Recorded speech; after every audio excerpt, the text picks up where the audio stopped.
Buen día, profesor. Buen día, compañeros. Bueno, junto a mis compañeros Héctor Fuentes, Karen Silva, Valentina Hernández y quien les habla, Susana Valdés, el día de hoy expondremos el tema de diseño de ángulos de talud en minería a cielo abierto. Bueno, a través del tiempo ha ido evolucionando lo que es el diseño y el funcionamiento de taludes, los componentes geométricos de un talud y una serie de factores que veremos a continuación en esta disertación. Acá se nos explicará lo que son los componentes geométricos de un talud, términos de seguridad y conocer también lo que es la estabilidad de los taludes del rajo. Para partir, comenzaremos con lo que son las consideraciones. Consideraciones económicas, tanto como consideraciones generales sobre estabilidad de taludes. Bueno, en cuanto a lo que son las consideraciones económicas, el diseño de grandes taludes en el ámbito de ingeniería civil y en minería se resulta cada día más común. El ingeniero se ve entre la espada y la pared, ya que aumentando lo que es la inclinación de estos taludes, se puede ahorrar sumas importantes de lo que es dinero al reducir el material a excavar. Pero la inclinación de un talud debe tener como límite la seguridad del mismo, ya que todo lo ahorrado puede perderse, además de poner en riesgo personas y todo lo que se encuentre bajo este talud, incluyendo maquinarias, etc. También tenemos lo que son las consideraciones generales sobre la estabilidad de estos taludes. Bueno, para determinar la estabilidad de una masa de suelo, debemos determinar su coeficiente de seguridad. Bueno, al existir un coeficiente de seguridad igual a 1, se produce un deslizamiento de lo que es el talud. Debemos comparar la colaboración de esfuerzos que tienden a producir lo que es el deslizamiento. También juegan un rol bastante importante lo que son las discontinuidades. Y a continuación presentamos lo que son las discontinuidades verticales, por este lado, las discontinuidades horizontales y también las discontinuidades inclinadas, como nos muestran las imágenes. Bueno, no todas las discontinuidades implican necesariamente inestabilidad del talud. Por ejemplo, la presencia de discontinuidades horizontales por sí solas, estas por sí solas no suelen afectar lo que es la estabilidad de los taludes. Las discontinuidades verticales con rumbo perpendicular al talud por sí solas tampoco afectan lo que es la estabilidad del talud. La clave, no obstante, está en lo que es la orientación de las familias de discontinuidades con relación a los taludes. Así, estas discontinuidades de inclinación media suelen dar lugar a roturas cuando su rumbo coincide de manera aproximada con el del talud. Bueno, a continuación los dejo con mi compañera Karen Silva. Gracias. Buenos días, profesor. Buenos días, compañeros. Bueno, yo les voy a hablar sobre los componentes geométricos de un talud. Bueno, los componentes geométricos de un talud minero permiten realizar el proceso de optimización y de diseño operativo del rajo. Bueno, estos aspectos que son fundamentales a la hora de establecer un programa de producción y dar un valor económico al negocio minero, influyen los componentes geométricos y además de ser relevantes en los términos económicos, lo son también en términos de seguridad operativa, pues estos están asociados a un criterio de aceptabilidad del diseño que permite conocer la estabilidad de los taludes del rajo. Bueno, existe un gran número de ángulos en el desarrollo de un pit que deben considerarse durante toda su vida, ya sea operacional, productiva, las de etapas de cierre y las de pop cierre. La importancia de los ángulos de un talud correspondiente al rajo final y a la del banco tienen gran importancia en la determinación de los límites del rajo. Bueno, ambos ángulos son calculados de tal manera que puedan satisfacer tanto las condiciones de estabilidad de las paredes como los resultados económicos de la explotación del yacimiento. El correcto cálculo del ángulo de talud de los bancos de trabajo debe satisfacer las condiciones de seguridad, ya sea para los equipos y para los trabajadores. Bueno, los ángulos de talud son los parámetros geométricos más relevantes del PIT. Bueno, acá tenemos el ángulo del talud, que es un ángulo formado entre una horizontal y la línea que conecta el fondo, también conocida como pata, y con el borde superior, que es la cresta, de una excavación desarrollada en la corteza terrestre. Bueno, el ángulo del talud depende de cada operación minera y puede ser distinto según la zona dentro de la misma operación. Bueno, cuando la roca es más competente, el ángulo puede ser más empinado, ya que es capaz de mantenerse estable en esas condiciones. En cambio, cuando la roca es menos competente, el ángulo debe ser mucho más suave para que no existan deslizamientos. Bueno, el diseño de los ángulos de la geometría del rajo abierto están llegando a ser cada vez más importante debido a las profundidades a las cuales estos están llegando, ya que están aumentando continuamente. Bueno, acá el objetivo primordial del diseño de los taludes es garantizar la estabilidad de los sectores de la explotación de la mina con el objetivo de mantener una geometría de diseño óptima para obtener el máximo beneficio económico en función de un mínimo factor de riesgo de que ocurra algún siniestro geomecánico. Bueno, acá voy a definirles algunos factores geométricos como el banco, que es aquel que corresponde a uno de los horizontes mediante los cuales se extrae el mineral, y el banco se va cortando por el horizonte inferior, es decir, hacia abajo, generando una superficie escalonada o una pared del rajo. El espesor de este horizonte es la altura del banco, y lo que generalmente miden entre 13 a 18 metros. El talud del banco es el ángulo delimitado entre la horizontal y la línea de máxima pendiente de la cara del banco. Este se puede definir también como un ángulo de la cara del banco, y este ángulo es función del tipo de material y la altura del banco. Así, cuanto más coherente es el material y más bajo sea el banco, más vertical puede ser la cara del mismo, y por el contrario, cuanto más suelto y alto, más tendido deberá ser el talud del banco. Es función, pues, de las características estructurales y resistencia de la roca y deberá ser determinado por estudios geomecánicos. También tenemos la berma, que esta es la franja de la cara horizontal de un banco como un borde, que se deja especialmente para detener los derrames del material que se puedan producir al interior del rajo, y su ancho puede variar entre 8 a 12 metros.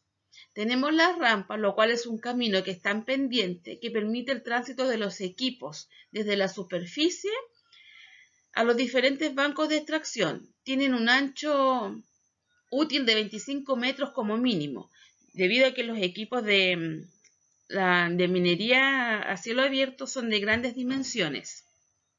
Estos pueden tener una o dos vías y pueden ser en forma espiral o en forma de zigzag o una combinación de ambos. Bueno, el talud o la pared de la mina es el plano inclinado que se forma por la sucesión de las caras verticales de los bancos y las bermas respectivamente. Este plano presenta una inclinación dependiendo de la calidad geotécnica, como la dureza, el fracturamiento, la alteración, las presencias de agua que pueden conformar las rocas en el talud. La altura del banco es la distancia vertical entre el punto más alto, la cresta, de un banco y el más bajo, que vendría siendo la pata, y estos varían entre 13 y 18 metros. Bueno, la altura del banco se establece generalmente por un factor técnico-económico de las dimensiones de los equipos que van a perforar los equipos de excavación y de carga. También tenemos el ángulo de talud total o el ángulo del talud del rajo final, que este corresponde al ángulo de inclinación con que queda la pared final del rajo respecto a un plano horizontal. Incluyen todas las singularidades geométricas existentes, formada por la línea imaginaria que une el tope o la cresta del banco, ubicada en el nivel superior más alto de la explotación, con la pata del banco ubicado en el nivel más bajo del rajo. También tenemos el ángulo de talud de interrampas. Este representa la inclinación con que queda el conjunto de bancos que se sitúan entre una rampa y la rampa consecutiva. Se mide desde la pata del banco donde se encuentra una rampa hasta la cresta del banco donde se encuentra la otra rampa o la plataforma. Bueno, el ángulo del PIB final, este depende de las características geotécnicas del macizo rocoso, por lo que se pueden encontrar una amplia gama de valores, por ejemplo, desde los 35 hasta los 43 grados. Y la cresta del banco, esta vendría siendo el ángulo medido en grados entre la línea horizontal e imaginaria que ensambla la cresta y la pata del banco. Consideraciones geomecánicas de un diseño a minería a cielo abierto. Bueno, esta minería está conformada por varios bancos dependiendo de la profundidad del tajo y de la altura de cada banco. Para dar la estabilidad se requiere diseñar taludes con una geometría específica que permita contrarrestar las fuerzas que tienden a la inestabilidad del talud. Bueno, esta geometría queda definida por la altura del banco, el ángulo de la cara del banco, la quebradura y la berma de desacople. Bueno, la estabilidad debe mantenerse a nivel de bancos, de talud interrampa y el talud global. Bueno, las principales variables que afectan la estabilidad de un talud son la litología, la geología estructural, la presencia de agua, la tronadura y la geometría del talud en cuestión. Bueno, la estabilidad de un talud está determinada por distintos factores. Los geométricos, que es la altura y la inclinación. Tenemos los geológicos, que son los planos y las zonas de debilidad y la anisotropía en el talud. Tenemos los hidrogeológicos, que es la presencia del agua. Y también tenemos los geotécnicos, que es la resistencia y la deformabilidad. Bueno, los factores condicionantes son esta trigrografía y la litología, la estructura geológica, las condiciones hidrogeológicas y el comportamiento hidrogeológico de los materiales. Tenemos las propiedades físicas y las resistencias y las deformaciones. También tenemos las tensiones naturales y el estado tenso deformacional. Y los factores desencadenantes son las sobrecargas estáticas, las cargas dinámicas, los cambios en las condiciones hidrogeológicas. Tenemos los factores climáticos, las variaciones en la geometría y la reducción de los parámetros resistentes. Métodos empíricos para determinar el ángulo global del talud. Bueno, en una etapa temprana de un proyecto, cuando los datos son limitados y el modelo geotécnico aún no ha sido totalmente desarrollado, los gráficos empíricos pueden ser extremadamente útiles para establecer un diseño de taludes preliminar teniendo siempre en mente sus limitaciones. Bueno, en esto tenemos el gráfico empírico de ángulos de talud versus gráficos de altura. Bueno, el principal gráfico empírico que se usa como referencia es el gráfico de Hooke, que relaciona el ángulo del talud con la altura del talud, basado en taludes estables e inestables. Sin embargo, este gráfico no tiene asociada la caracterización de los datos geotécnicos de los taludes y por lo tanto tiene un gran nivel de incertidumbre. Bueno, acá la diapo, como podemos ver, sale el ángulo de inclinación de los taludes de Hooke, donde los puntitos verdes muestran la estabilidad, la zona estable, y los puntitos rojos la zona inestable. Estos cumplen con un factor de seguridad que es superior a 1,2 los que son estables y los que son inestables desde 1 hacia abajo. Bueno, también podemos mencionar que aparte del gráfico de Hooke está el gráfico de Zockberg, en donde a diferencia del gráfico de Hooke tiene incorporados los parámetros del R3, el R4 de la clasificación de roca. La calidad de la roca, que comprende desde el R1 hasta el R8, está basada en la clasificación hecha por Brown. A modo de explicación, una roca con clasificación R3 significa que tiene una resistencia en la comprensión uniaxial entre 25 a 50 megapascales, y una roca con clasificación R4 significa que posee una resistencia en la compresión uniaxial entre 50 a 100 megapascales. Sin embargo, este gráfico no incluye ningún parámetro geotécnico adicional, por lo que se puede decir que el nivel de incerteza incorporado es más amplio. Bueno, luego tenemos los métodos para determinar el factor de seguridad de un talud. Acá tenemos el método de equilibrio del límite de Bishop, que es normalmente en los métodos de equilibrio el límite se hace un análisis en 2 dimensiones de un cuerpo dividido en n en rebanadas a lo largo de una superficie que usualmente es circular, pero que eventualmente puede tomar otras formas. El método más común y usado es el método de Bishop. Es el método de Bishop el factor de seguridad y lo define como factor de seguridad es igual a MR dividido por MS, en donde el MR son los momentos de resistentes y el MS son los momentos solicitantes. Bueno, ahora los dejo con mi compañera Valentina, que va a seguir con los métodos empíricos para determinar el factor de seguridad de un talud. Gracias.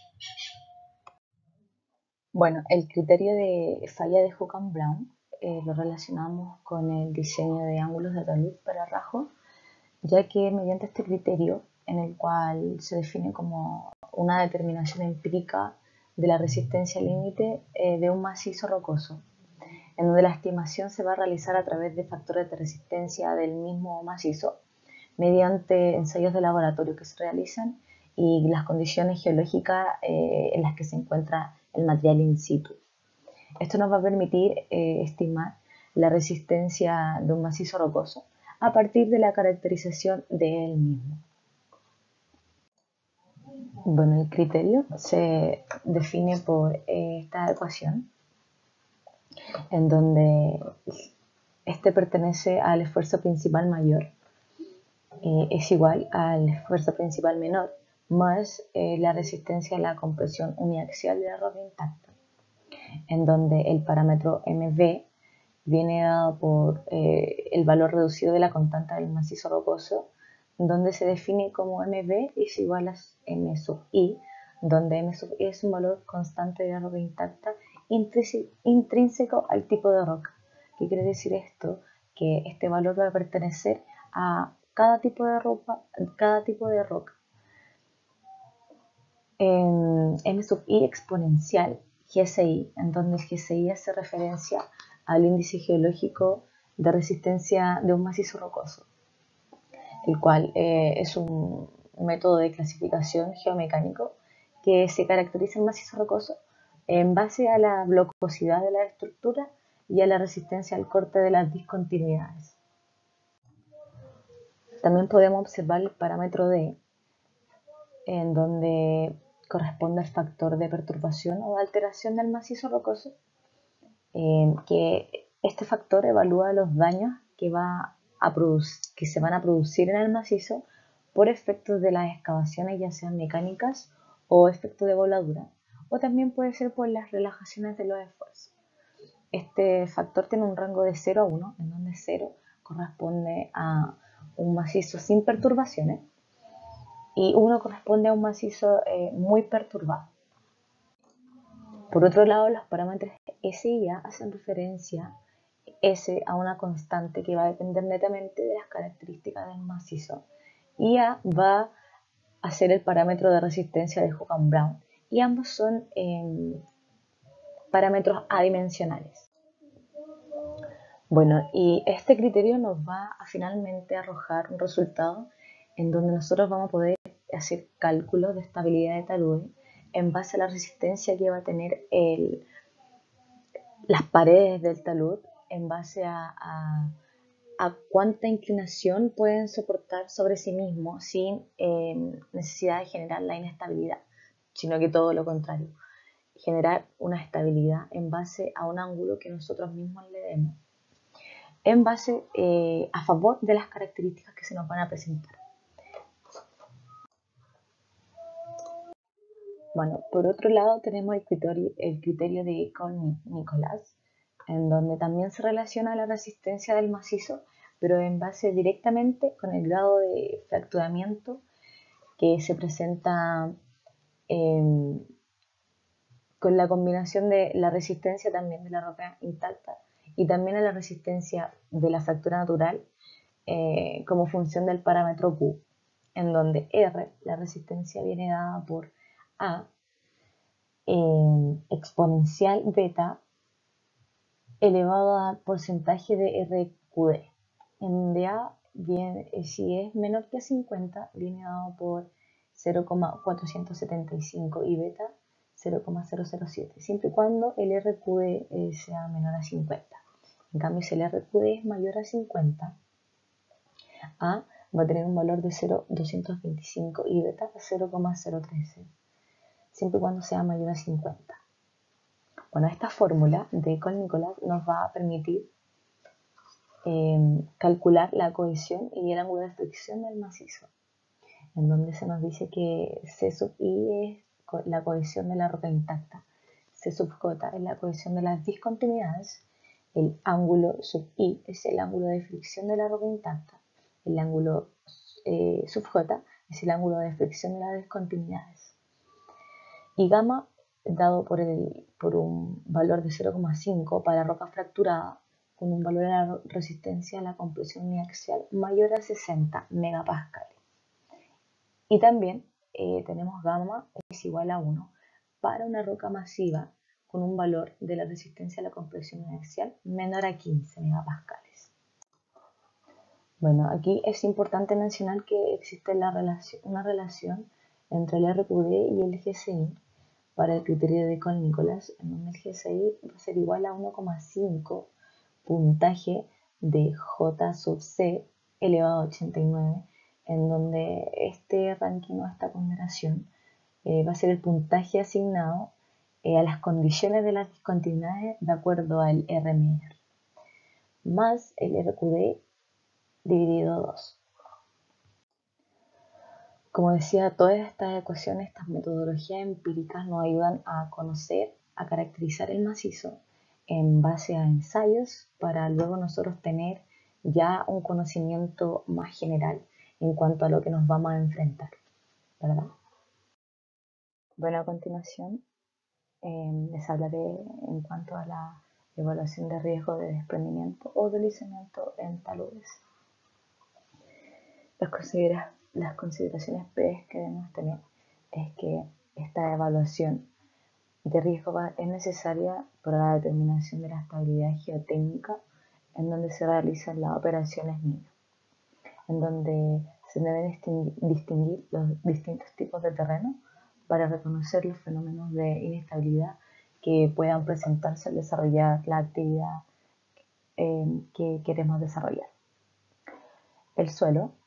Nos referimos al suelo y se define como una formación blanda en un medio continuo formado por multitud de pequeños elementos discontinuos. Al contrario del macizo rocoso, en donde es una formación más dura, donde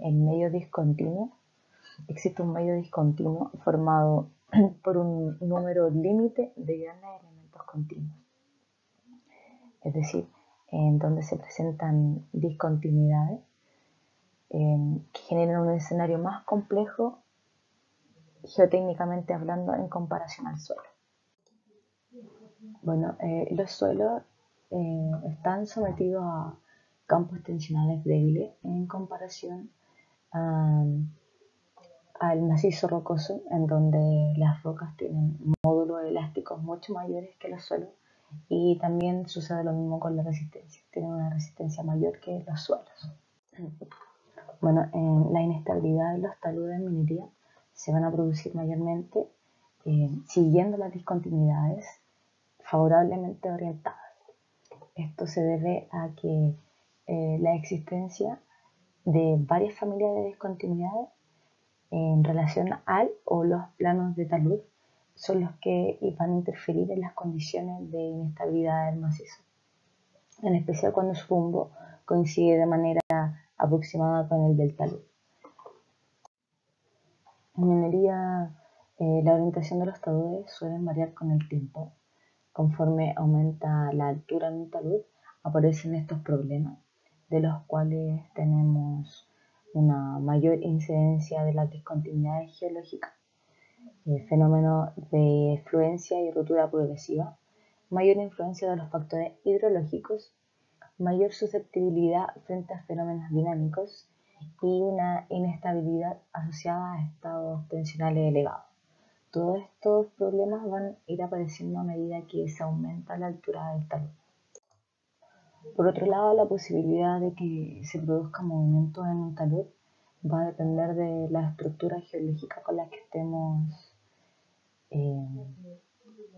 interviniendo, la litología de esta estructura, las condiciones hidrogeológicas y la morfología propia del mismo, en donde la variación de alguno de estos factores, ya sea por causas naturales o por la actividad humana que generamos, se va a traducir en un incremento o una disminución de las tensiones o de la resistencia al corte, en donde el efecto inmediato que va a tener va a ser la inestabilidad del talud.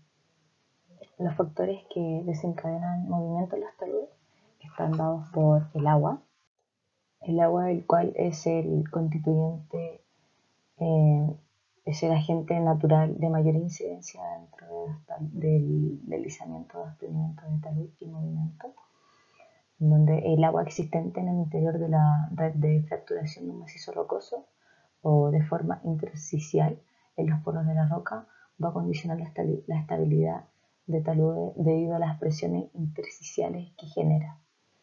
La influencia del factor climático puede ser determinante, ya que la lluvia constituye un factor desencadenante de inestabilidades, contribuyendo a activar o a aumentar la acción de otros factores, como los procesos de meteorización que deterioran las rocas. Bueno, el agua produce presiones en el terreno al infiltrarse por discontinuidades y grietas y origina sobrecargas debido a su propio peso. Cuando existen materiales arcillosos, en algunos casos de lugar a cambio de volumen, lo que se le llama hinchamiento.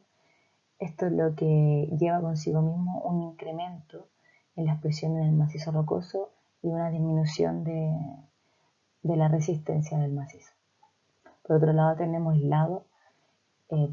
el hielo y nieve, en donde los ciclos repetitivos de hielo y deshielo, en los que el agua intersticial de las rocas y la contenida en las discontinuidades se transforma en hielo. Estas dan lugar a una disgregación mecánica constante de la estructura del macizo rocoso, en donde este fenómeno es conocido como gelifracción. Este se traduce en una reducción de la cohesión y además provoca un aumento de la apertura de las discontinuidades, favoreciendo la acción de otros factores en un aumento de apertura de las discontinuidades. Bueno, el hielo también dificulta el drenaje del talud, es decir, la circulación del agua a través de las discontinuidades. En zonas de climatología muy adversa, las acumulaciones de nieve en algunos puntos producen sobrecargas y aumentan el contenido en agua del terreno durante su fusión, dando paso a las acciones específicas del agua. Tenemos también la sismicidad, que cuando ocurre un sismo se generan un conjunto de vibraciones que se propagan como ondas de diferentes tipos y frecuencias, en donde las aceleraciones verticales y horizontales asociadas a esa onda originan una fluctuación de las tensiones y deformaciones en el terreno que afectarán el equilibrio de los taludes. También tenemos la actividad humana, que se deriva de la minería y de obras civiles, donde se constituye una de las causas con mayor incidencia en los movimientos de los taludes, aunque generalmente tienen consecuencias de menor entidad que las debidas a la naturaleza, como por ejemplo el agua, el hielo y la nieve, y junto también con la sismicidad. Bueno, dentro de las actividades humanas que podemos destacar, tenemos las excavaciones, las voladuras y las sobrecargas también. Mecanismos de rotura. Bueno, existen varios tipos de mecanismos de rotura y los más frecuentes son rotura plana. Bueno, este se produce siguiendo una discontinuidad con dirección similar al talud, que usa en el mismo sentido del talud y cuya dirección es prácticamente paralela a este, pero usa menos y se produce porque el buzamiento del plano es menor que la del talud. Los deslizamientos planares se ocurren en rocas sedimentarias, discontinuidades y en la intersección de las diaclasas. Bueno, la rotura en cuña se produce siguiendo dos planos de discontinuidades de diferente orientación y de manera que el buzamiento de la línea de intersección de ambos planos tenga un buzamiento inferior al ángulo del talud. Bueno, la rotura por vuelco. Bueno, se produce si se tiene una familia de discontinuidades muy persistentes y relativamente poco espaciadas, que tengan un rumbo paralelo al del talud, pero que bucee contra este con una inclinación alta. Bueno, se cataliza cuando hay presencia de otras familias de discontinuidades y son perpendicular a la anterior. Bueno, la rotura circular. Bueno, se produce por deslizamiento del material siguiendo una trayectoria circular. Se pueden tener lugar de macizos rocosos de mala calidad, meteorizados y en suelos, y también estructuras granulares. Bueno, este tipo de rotura se suele denominarse también derrumbes rotacionales y tienden a ocurrir en forma de cuchara. La rotura progresiva con deslizamientos laterales. Bueno, factores que desencadenan los fenómenos de inestabilidad. Bueno, las alteraciones que sufren los macizos o formaciones geológicas por lo general es un incremento o disminución de sus estados tensionales o de la resistencia al corte, cuyo efecto inmediato puede ser la inestabilidad de un conjunto de bloques. Bueno, los taludes excavados por la actividad minera están sujetos de forma permanente a procesos de inestabilidad provocados por la acción de agentes erosivos. El agua es uno de los principales, a los que se le une la geometría del talud con la generación de grandes desniveles. Bueno, conforme aumenta la altura del talud, los problemas que aparecen tienden a ser más complejos y son, bueno, una mayor incidencia en las condiciones estructurales, o sea, en las discontinuidades geológicas, fenómenos de fluencia y rotura progresiva, mayor influencia de los factores hidrológicos, una mayor susceptibilidad frente a fenómenos dinámicos, una inestabilidad asociada a estados tensionales elevados. Bueno, además de los factores de altura del banco, en la inestabilidad de un talud participan otros como las estructuras geológicas, la litología, las condiciones hidrológicas y la morfología. Bueno, otro factor importante es la respuesta a los distintos materiales petrológicos que constituyen la formación ataluzada debido a la anisotropía del macizo frente a fenómenos naturales como la sismicidad y provocados por la tronadura. Desde el laboratorio, los parámetros del macizo rocoso tales como la resistencia a la compresión, a la tracción, el coeficiente de fricción, bueno, estos se pueden determinar mediante ensayos de laboratorio, como la compresión uniaxial. Bueno, la compresión uniaxial es el esfuerzo de compresión máximo que puede tolerar una muestra antes de fracturarse. El índice de carga puntual, que es donde se mide la resistencia a las rocas, y el índice anisotrópico. El ensayo de tracción indirecta. El ensayo triaxial. Bueno, este es uno de los métodos más confiables para determinar los parámetros de resistencia al corte. El ensayo de uniaxial con determinación de un módulo elástico. La determinación de ángulos de ruptura de las probetas que rompen por estructuras y la caracterización del relleno. Como conclusión, no existe una solución única para construir un talud, sino que por el contrario existen varias alternativas, pero conviene valorar económicamente antes de elegir una.